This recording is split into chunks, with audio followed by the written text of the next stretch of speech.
Hello and welcome to Husky Hoops. I am your host, the best podcast host in the universe, Steve Cully. With me, as always, UConn women's basketball legend, Western Connecticut State University head coach, Maria Conlon. Maria, great to see you. Good to see you. And of course, the legendary voice of the Huskies, the best of the best, Joe D'Ambrosia. Joe, Good morning, kids. How are we? great to see you. Thank you both for adjusting your schedules to accommodate us today. This was very important to go over our Husky hoops for the week, and it was a big week. We will start especially with the women. Maria, the women played Michigan, and it was a tight game, as you somewhat predicted. You said that initially. You thought it was going to be close, and it sure was. It gave us minor heart attacks here and there. But what were your thoughts overall? I mean, they're the number 6 ranked team in the country. They're no pushover. They they have some really good players. I believe it was Sila. I can't remember her last name. She had almost 30 points. She was on fire. Swords. And Silas Swords. Okay, and Olivia was the other one that played really well that I saw. But overall, what were your thoughts? Was it what you expected?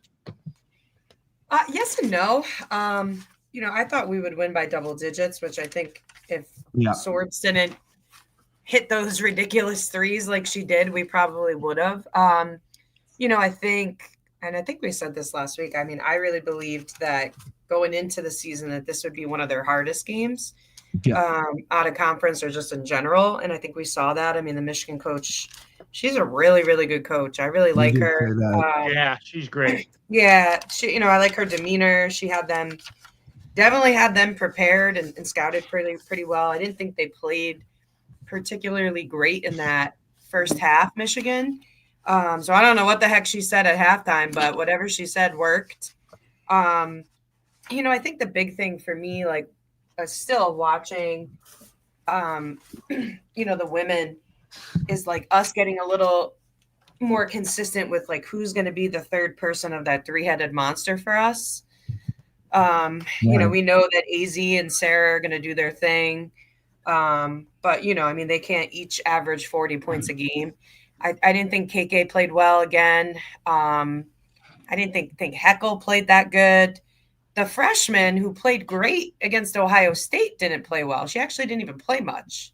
Olivia. Yep. Yeah. Bianca. I'm sorry, Bianca. Yeah, which I think she just got Rookie of the Week. But yeah, she only played 8 minutes. She played a lot better against Utah, I thought. Yeah, it didn't seem like they got as much production from other people against Michigan as I thought they would. But then in the Utah game, I thought we looked great. Now, Utah's not the same caliber as Michigan on any front, but I think we looked, AZ looked really, really good against Utah. Just all around defensively, passing. Obviously, her scoring ability, I thought she looked great. Sarah looked great per usual. And, you had some other kids that played a little bit better. So, yeah, I think it's just really finding who that third constant is going to be. And I guess it could be a different person every night. But I think just a little bit more consistent production from some of those role players would be better. Yeah, Ashlyn was only 3 for 10 from 3-point range, which was not good. Joe, they came out firing to a lead in the first quarter. It was 22-5. I thought it was going to be a runaway. Michigan comes back in the second half somewhat, and then obviously halftime happens. And for us to score 4 points in the third quarter, wow. But what were your thoughts overall? Well, I think Maria had it diagnosed personally. I mean, Michigan's a really good team. Kim Barnes-Arico is an outstanding coach. She was a great coach when she was at St. John's. before taking the Michigan job. I think I'm a little disappointed, and Maria, tell me if you think I'm off base here, in what they've seen out of Sarah Williams so far. It really looks like she's taken the time to adjust to not being the big fish in the pond, and she's not going to be with AZ and Sarah on the court.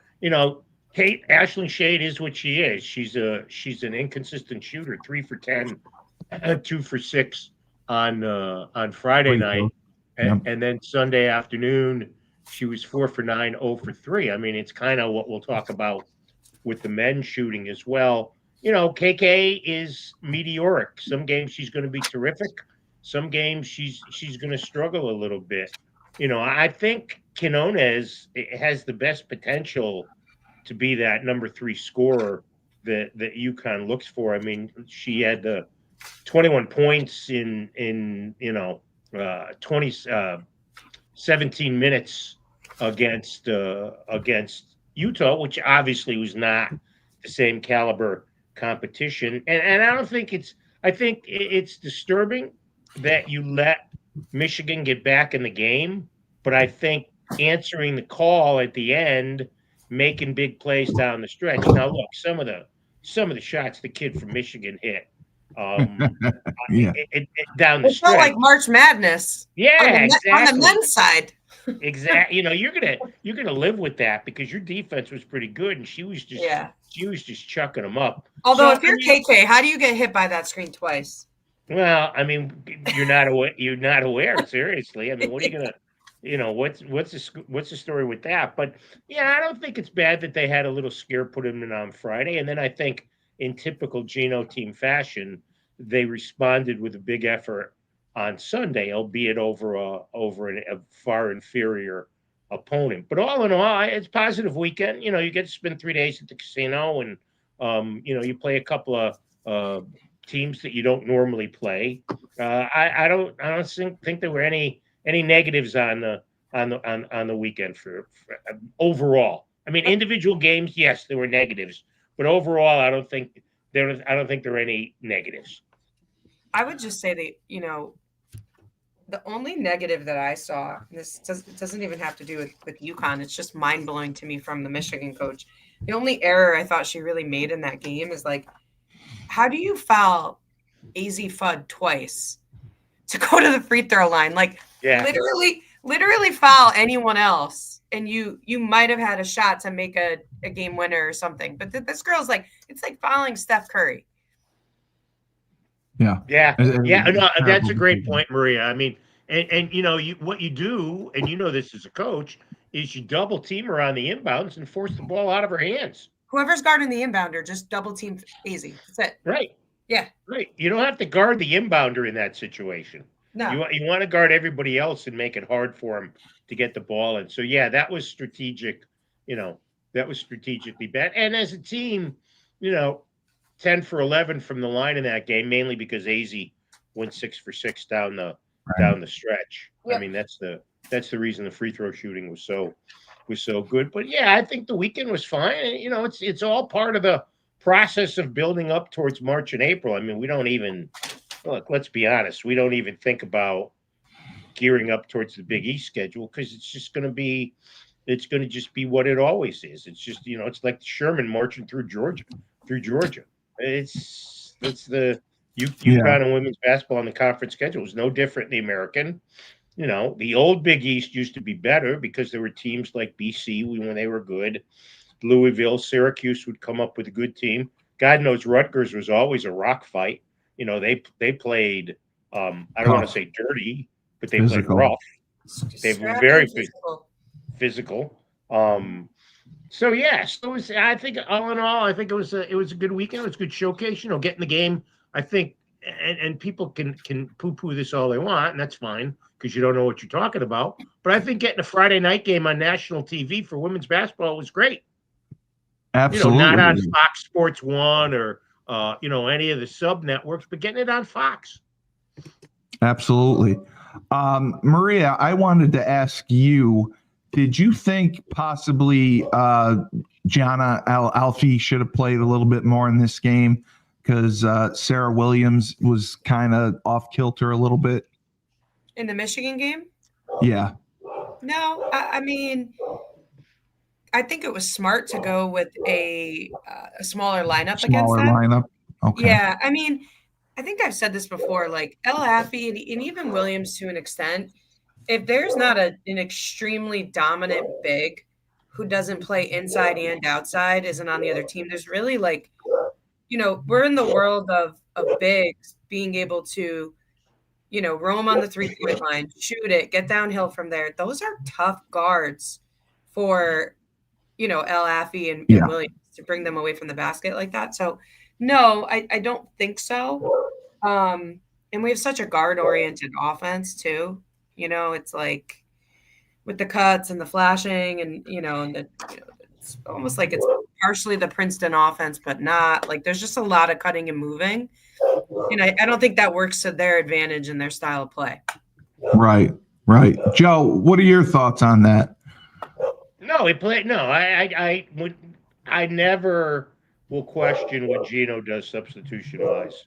Right. He and the staff have a better pulse on what's going on with the team. And again, we don't see what's going on in practice. And he and CD and Mo and JJ and Tanya have a better pulse of what's going on with that. So if he doesn't think somebody's worthy of minutes or they don't fit into the game situation, I mean, look, Al Alfie's been here for 3 years now. She knows what the drill is, and she knows if she doesn't play well or practice well, she's not gonna play much.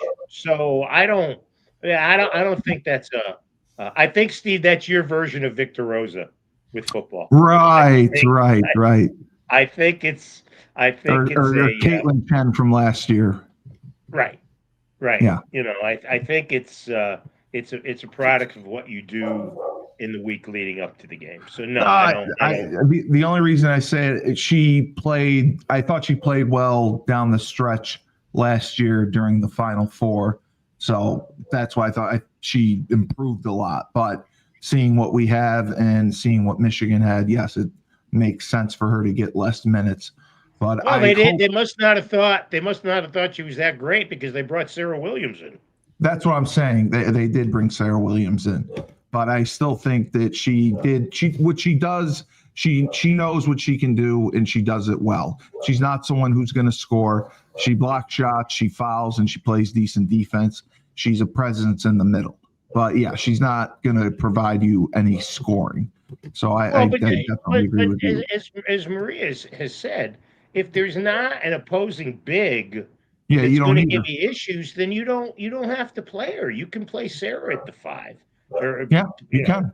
I mean, it's a matchup business at the D1 level, and who can guard Sarah Strong if she's a 4 or a 5, or even if she plays the 3, right? Nobody.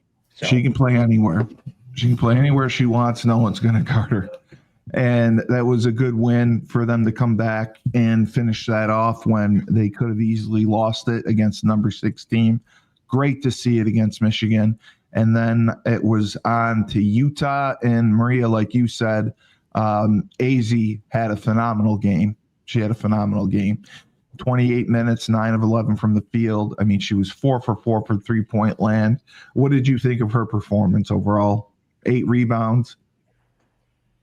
I thought that against Utah, that was one of the best games I've seen AZ play, like all-round games. I actually watched her more on the defensive end the other day than I normally do.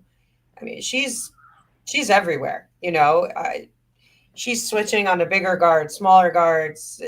She just looks so good right now, physically and mentally, and I think you're seeing that in the stat lines. Because I think she thinks every single shot's going in, which it almost did the other day. So I guess good reason for that. But I think that she's starting to kind of facilitate herself into like pretty much being like what Paige was last year in terms of like commanding the presence out there. She's been very quiet over the years, like unassumingly, like, she's really good. She's a leader in her own way. But I actually saw her directing and talking a lot more this past weekend than I have in the past. And they need her to do that because as good as Sarah is, she's still a little shy, right? She's still a little quiet. You see that even in her interviews. But I thought AZ looked great. Yeah.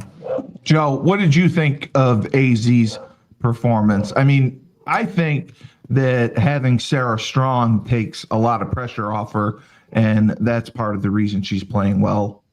Well, but as well. vice versa, having AZ takes a lot of pressure. I thought AZ stunk. I don't know how she missed 2 shots, to be bluntly honest with you.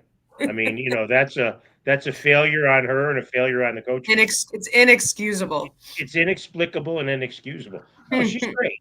And I think she understands, and we know Sarah might be the best player on the team, but AZ understands it's her team because it's her last year. Sarah's got the next 2 years to be in charge. So I think AZ, as Maria's talked about, has stepped up in the leadership role. I think she's more forthcoming, not forthcoming, but she's more demonstrative. She without bitching and moaning at teammates and stuff.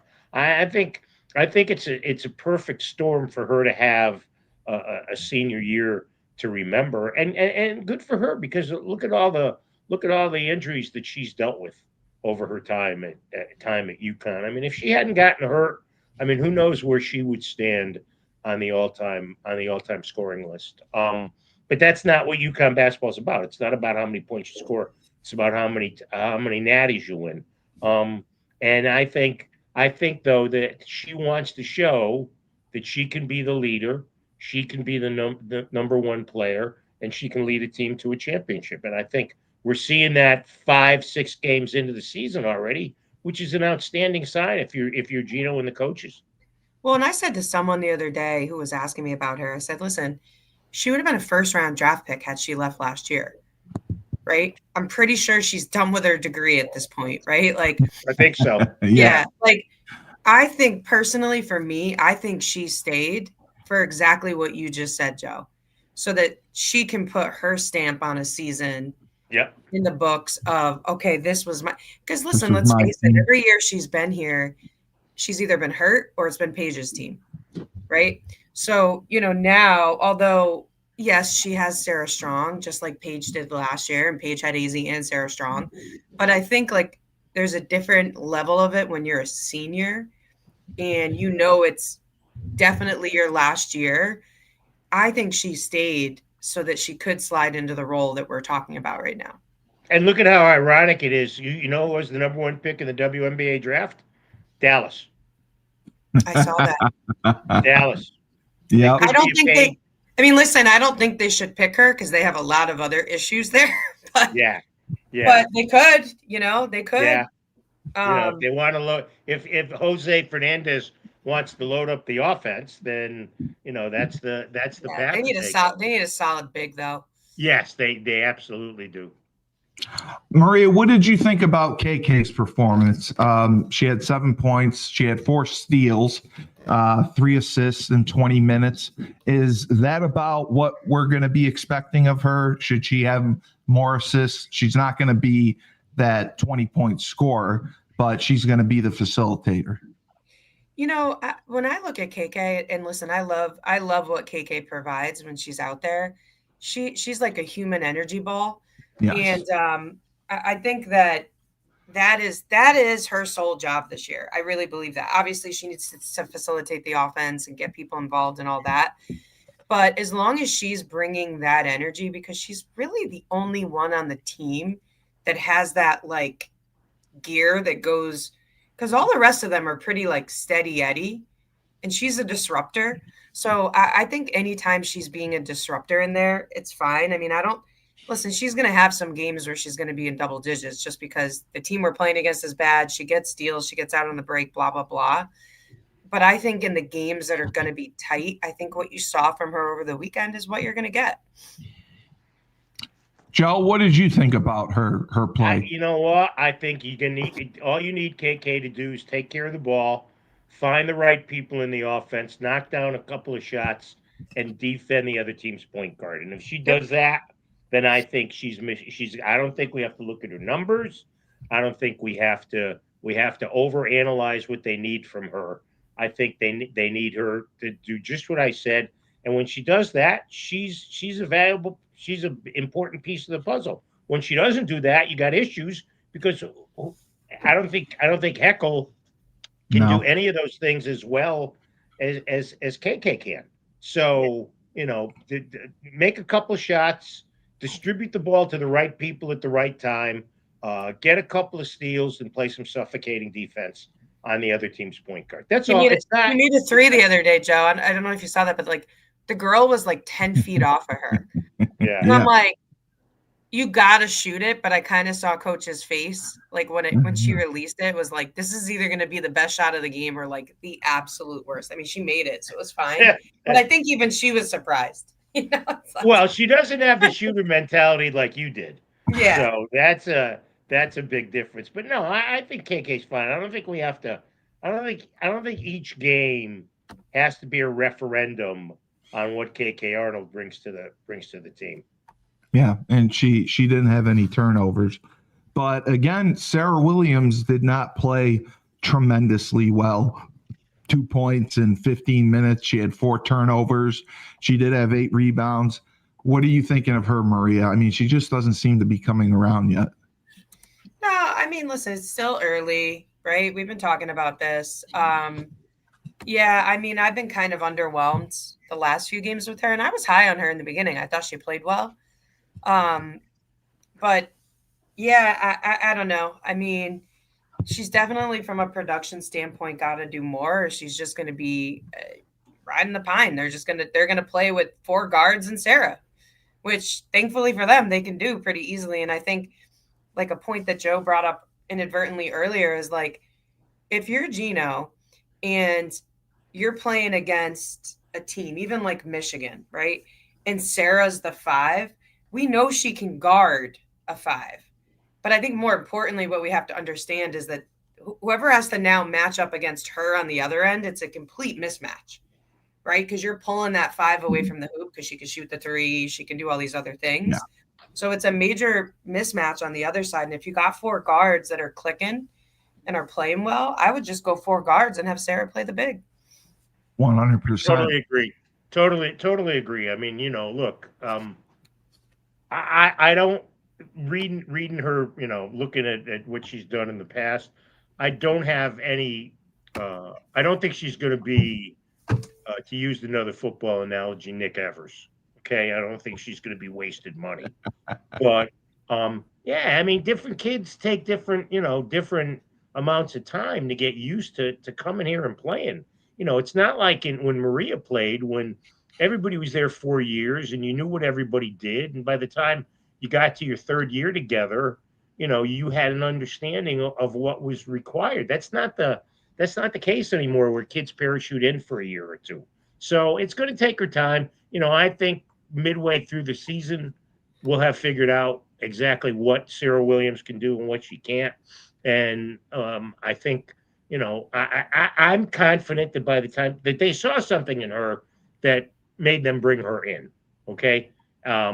This is not who she is. She's not playing very well. She's far too inconsistent. Like I said, I mean, she's trying to learn how to be the third cog in the wheel with AZ and Sarah Strong.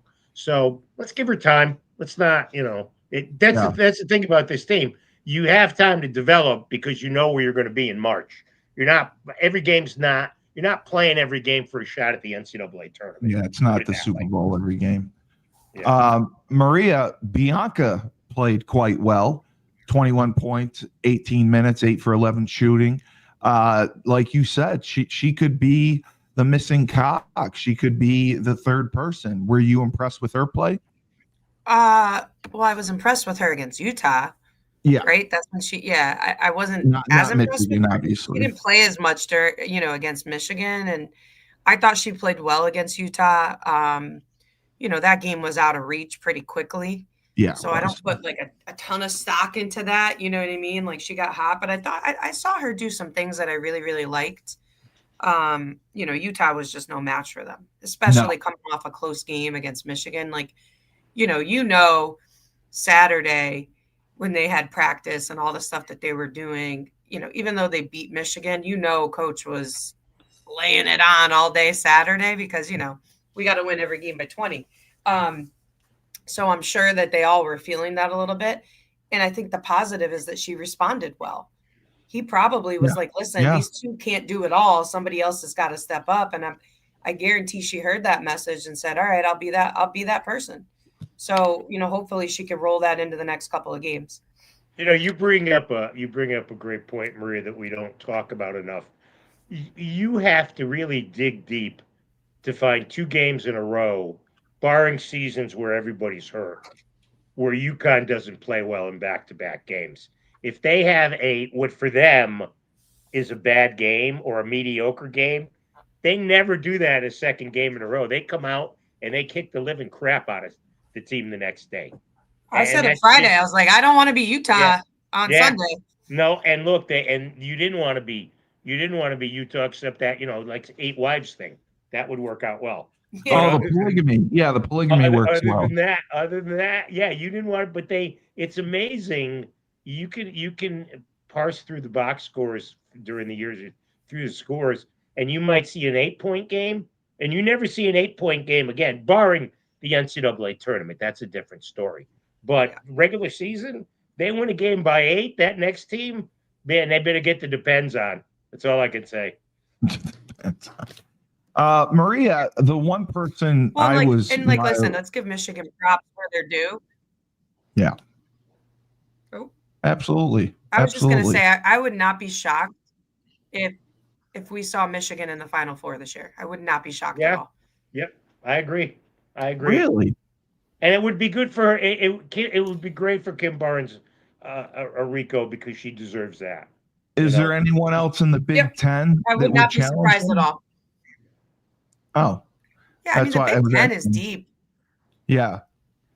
Who else do you like in the Big Ten? I mean, listen, there's a bunch of teams in the Big Ten. That's a grinded out conference, right? Like, there's a lot of really good teams, but I see Michigan at the top of that. And I wouldn't be surprised if we saw them, in the Final Four, Elite 8, right around there at the end. I mean, they got the guards, right? I'm always big, like, you need good guards in March. You just do, on the men's and the women's side. Yep. The one person I was mildly disappointed in was, again, Kayla. She played 22 minutes. She had 0 points. She again, just looks kind of uncomfortable out there. She looks a little tentative, hesitant. Am I wrong about that? Or is she just taking more time to get used to things? It's still early.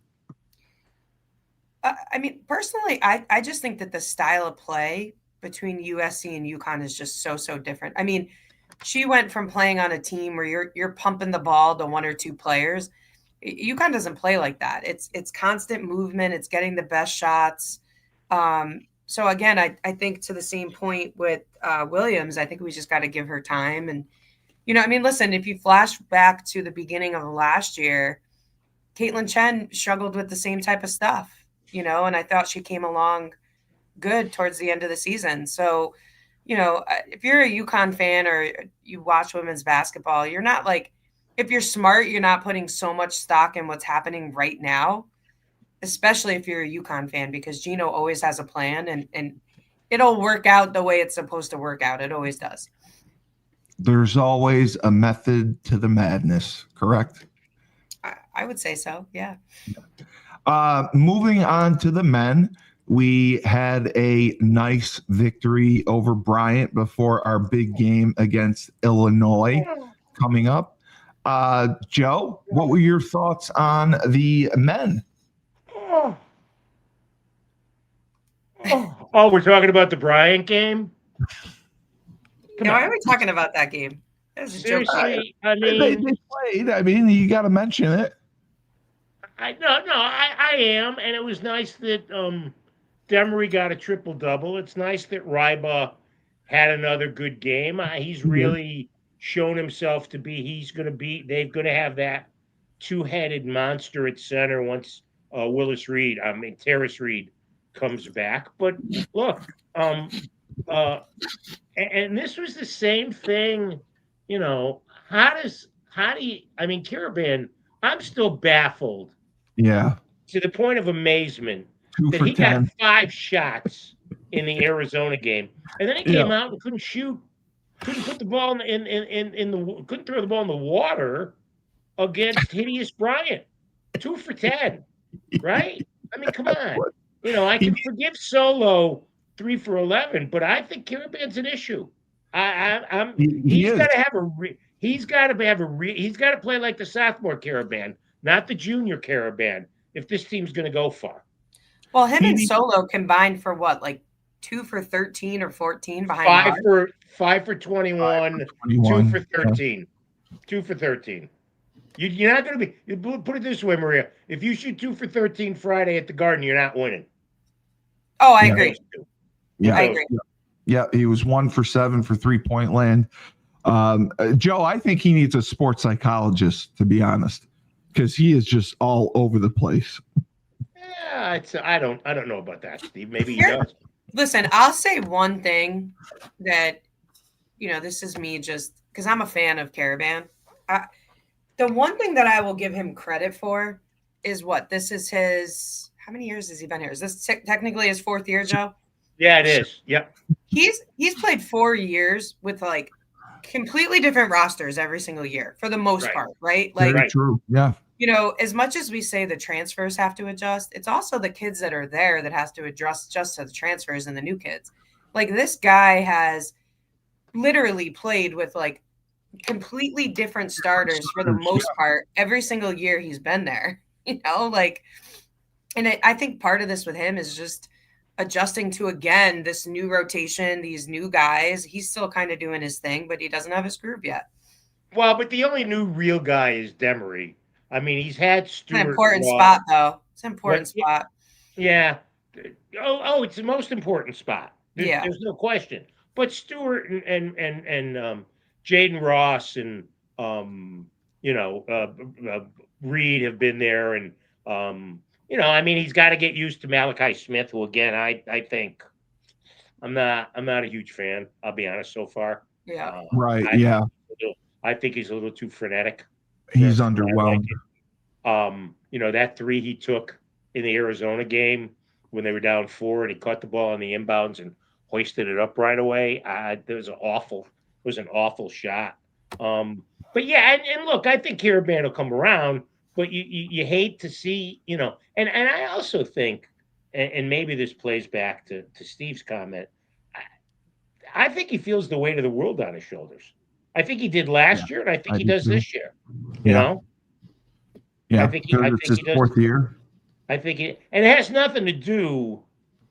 Let's get this out of the way. It has nothing to do with the NBA and the pros, because right now he's not an NBA. No. If Andre Jackson can't get off the bench in Milwaukee, and Jordan Hawkins is close to getting run out of New Orleans, and Sano goes over in Italy or wherever he is. Yeah. I mean, we put unreal expectation, not us, others put unreal expectations on these kids for the next level. And I hope Alex isn't doing that. I hope he can just enjoy this last year starting Friday night at the Garden. I think he'll come around. There's going to be some games where he's 2 for 10, 1 for 8, and you just shrug your shoulders. And there's going to be other games that he's like 9 for 11 and 4 for 7 from 3. And then you're happy with those. And Joe, again, what did you think about the foul trouble? Because we're still fouling a lot, right? It happens every game. They don't. I mean, what's going to stop? They're not. Well, but they have it for a year and a half, Steve. What makes you think that? Do you think Hurley's going to go presto changeo, and change it right away? I mean, Maria, right? They're going to have to deal with it. They play defense with their hands, not their feet. Yep, and like I've said this all last year, the timing is off. Yep. It's just that they have bad timing, which is rare. Like I don't know. Yeah. In every UConn regime that we've seen over the years, we've always been a juggernaut on defense. Right. And I just don't feel like we've seen that the last year and a half. No, we have not. But it was good to see Stewart and Ross get to play pretty well, and hopefully that continues. And Is then Reed back for Friday, Joe? They don't know yet. Him him and Moon Mullins are still day to day. That's an issue. I mean, I don't know. Oh, big issue. Yeah, I don't know if we win that game if Reed doesn't play. I agree. And I certainly don't think you win the Kansas game if he doesn't play. Yeah. So we have Illinois on Friday. Illinois has, I believe, 5 starters that are averaging above 10 points a game. They've been playing very well. What are your thoughts on that game, Joe, coming up? Look, it's going to be tough. I don't know who they've played thus far. I don't know who they've played thus far, so I'd back off on that 10 points a game for all the starters. I mean, we saw a couple of years ago when they played in the NCAA. Yeah, you're right. Brad Underwood was pretty cocky about what was going to happen. Well, UConn went on a 30-0 run, so that was pretty effective. And it's going to be noon in New York City, and it's going to be a UConn home game for all extents and purposes. I think it'll be a good test. I mean, looking at Illinois, they got a 7-1 center from Croatia, who's going to cause some problems. They've got a couple of kids from Croatia. They've got a 7-2 power forward and a 7-1 center. So that's a lot of size, But that means UConn might be able to get out and run against them. We don't know. I think it'll be I think the next 2 games are great tests. I think Kansas with the Peterson kid, their freshman superstar, even though he's a little banged up, will be a big test at Allen Fieldhouse. And I think Illinois, I would expect UConn to win, but it's not going to be like a 30-point game against Bryant, put it that way. Yeah, and you're right. I mean, they played Jackson State and Florida Gulf Coast, Texas Tech, and I believe Alabama were the only. Well, those are 2 good games. Those are, anytime you play a P4 game, that's a good game. So. Oh, I didn't know that Florida Gulf Coast is P4. No, not Florida Gulf Coast. You nitwit. What were the last 2 you named? Texas Tech. Texas Tech. Okay, Texas Tech and Alabama. Alabama, they played tough. Yeah. And they lost to Alabama. Florida Gulf Coast. Well, yeah. What are you drinking? P4, I was thinking, what are you drinking this morning? I forgot that I mentioned Alabama as well. What are you drinking? I think I'm drinking coffee. I hope so. Okay. But yeah, no, I'm excited for it. It is going to be in the Garden. It is going to be a home game for UConn, and they are they're 6-1, so it'll be a good test for us. And then we have the women have a lovely game against Xavier again Sunday. Our next 3 games are thumps. I know. Xavier, the line in South Vegas will be like 45 for all 3 of the next games. And you know what the good thing is? Not one of them's on Peacock. We got FS1, ESPN2, and FS1. So that's at least a positive. We don't have to use the Peacock. But I mean, South Florida, they're not even going to give us any trouble. No. And obviously DePaul won't as well. No. So they're going to get on a roll. They're going to get bruising. Which I'm not even going to say it's going to be challenging because I think they're going to thump USC as well without Juju. It just, I mean, she's a good coach. I like her, but they're completely outmatched there. And Joe, what do you think about the Kansas game? Because that's another big one for us as well. It's going to be on ESPN too. Well, I think it's a huge test. Obviously, playing there is a difficult scenario. The 23 championship game lost a close game at Allen Fieldhouse. Again, I think a lot of it depends on if the Kansas, the number 1 freshman in the country, Peterson kid is healthy. I thought he had gotten hurt. I would expect, and again, look for all of these teams, these are big games, but it's kind of like with the women, where you're going to be at the end of the year. Yeah. So all these games are to test yourself and to see how you're progressing. So yeah, I mean, I think on the women's side, the Big East is just so. Yeah, I don't know. I hate that we're in the Big East. I just think that they'll probably, the UConn women over the course of the next couple months will get a better challenge going against the practice players every day than they will from the teams in the Big East. They're just glorified scrimmages at this point. Yeah, they're really, there's nobody there that challenges them at all. There's nobody that comes close. As Joe said earlier, I mean, back in the day, it was different, right? You had Notre Dame, you had BC, you had Rutgers, Villanova was really good. Like, it's just not. It's such a bummer when I look at the schedule and I'm like, really? No, you're right. It's crazy. You're right. I mean, they're really, like you said, there isn't much of a challenge that's going to happen until maybe March. I mean, I know that we play Tennessee as well, but otherwise, Tennessee will be a tough game just because of the way that they play. You know, it'll be a high taxing game. They beat us last year, right? Am I remembering that correctly? I think yes, that was that crazy game down at Rocky Top. And we play Notre Dame. Yeah, Notre Dame's not that good this year. Sorry. All you got to do is keep Hidalgo contained. Again, let Hidalgo get 30 and just contain everybody else. That's an easier task. Who cares? And obviously, the rematch against USC is going to be much different without Juju. Well, it's not even just without Juju, right? Like, Kiki is gone to the WNBA. Their other big gone to the WNBA. Heckle's with us. Like, I'm not impressed with what I've seen from USC so far. Yeah. No, so you are correct. I mean, playing in the Big East is definitely somewhat a hindrance to us, and we get better challenges out of our practice players. And then, even looking at the men, we got Florida and Texas out of conference. Those will be interesting. Those are good tests for us. And then we'll get rolling into the Big East. So we will see what happens. But it was good getting those 2 wins over Michigan and Utah. And the Bryant game was a glorified. Well, by the way, like, what I also will say is that when you think about the Michigan game, I'm so glad that it ended up being a game, because I do think that, like, us blowing out a number 6 team in the country is not great for women's sports, or women's basketball, I should say. So I was glad that they were able to come back, for sure. Right.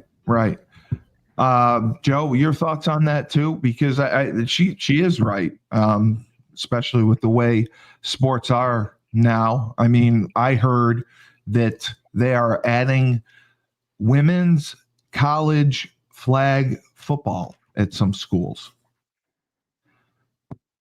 And that what I don't, you lost me on your train. As a college sport, because of Title IX, because some sports are being cut, so they're going to add college flag football at several. I mean, that's fine. I don't think it's a big deal. I mean, I don't know what. I think it's great. I was impressed by it. I was surprised to hear the number of teams and the number of girls that do it. So that was surprising to me that it's going to be added. But it's going to be. Maria would have been great. I think Maria would have been ferocious. Oh, yeah. Are you kidding me? I love flag football.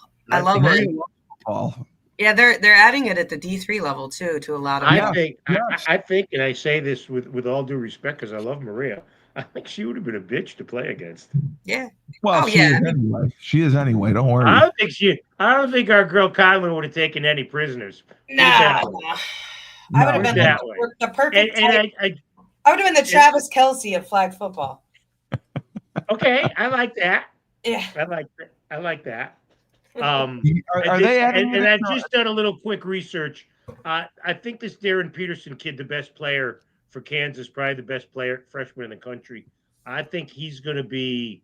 I think he's going to be iffy for UConn because he's not playing in this NIL event out in Las Vegas where St. John's got beat last night, and I got to throw one football nugget in here. So I was going to ask you about football too. Go ahead. Well, here's the thing. How come we never mentioned yesterday what Notre Dame did to Syracuse? 70-7. It was the most embarrassing thing that I ever witnessed. And just how can you not have a backup quarterback in this climate with NIL. You can afford a backup quarterback. And I mean, even at UConn, I mean, we technically don't have the best backup quarterback, but you for got Syracuse, one. for Syracuse to have such a drop off like that when their guy got hurt, I just think 70. If you're Syracuse, you're humiliated by 70. It is humiliating. All right, back to basketball. I don't want Conlon to get. I don't want our middle linebacker to get bored. Maria, who do you have? Do you have anyone over Thanksgiving weekend? Yeah, we play tonight. We have St. Joe's tonight. Yeah. And then we open up league play next Wednesday. Are you Who's home that tonight? again? Eastern. Yeah, our rival. At Eastern or there? At At UCONN. First, then we go there. We play everybody home and away. And is St. Joe's home? St. Joe's is home today. Okay. Yep. All right. Well, you're close to matching your win total from last year, correct? I am. Isn't that sad? Yeah, that's awesome. I'm rooting for her, man. I'm psyched. Maria, she was on the road recruiting. She was going to camps. Oh, I know. She works her ass off. Busting her tail all summer. That's why they're going to be good, because she works. I love it. Schumann's working on his buyout, and Maria is just killing it. Maria got a buyout. What buyout? From his under 10-year-old team that he screwed in the playoffs. He got outcoached in the playoffs. Team lost in the championship game. Yeah, he got thoroughly outcoached. Natives are restless. Oh, hold on. We got a question here. Who is the most cringeworthy women's basketball coach Maria has ever encountered? Ooh. Cringeworthy. Oh, man.